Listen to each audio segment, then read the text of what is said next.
Bom, pessoal, hoje a gente começa com a explicação da primeira parte do problema das escravas dos olhos azuis. Lembrando que nosso objetivo é trabalhar como resolver uma questão. E o problema deixa claro que das 3 perguntas que foram dadas a Beremiz, ele não conseguiu utilizar as 3. Mas antes disso, vamos pensar numa coisa. Na primeira pergunta que foi respondida em chinês, a pergunta feita foi: qual é a cor dos seus olhos? Lembrando do que foi dito anteriormente, que as escravas de olhos azuis sempre mentem e as escravas de olhos negros sempre falam a verdade, a esta pergunta só existe um tipo de resposta possível. Por que isso?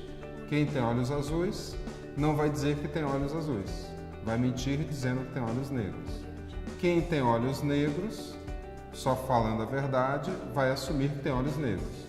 Consequentemente, a pergunta: qual é a cor dos seus olhos? Há apenas uma resposta: meus olhos são negros.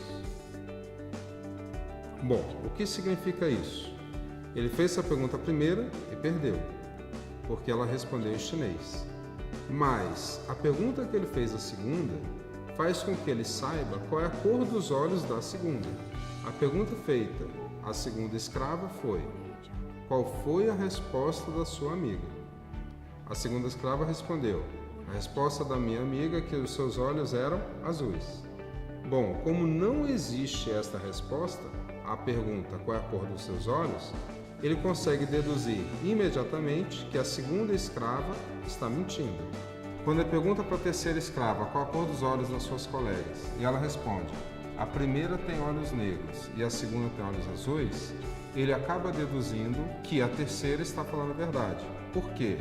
Da pergunta anterior, ele já sabia que a segunda estava mentindo. Consequentemente, sabia que a segunda tem olhos azuis. A terceira escrava confirma isso e diz também que a primeira tem olhos negros. Consequentemente, a terceira escrava só poderia estar falando a verdade. Como eram 2 escravas de olhos negros, ele já sabe que são a primeira e a terceira, e 3 escravas com olhos azuis e a segunda tem olhos azuis, as escravas restantes, a quarta e a quinta escrava, só podem ter olhos azuis, e o problema foi aí resolvido nas condições dadas.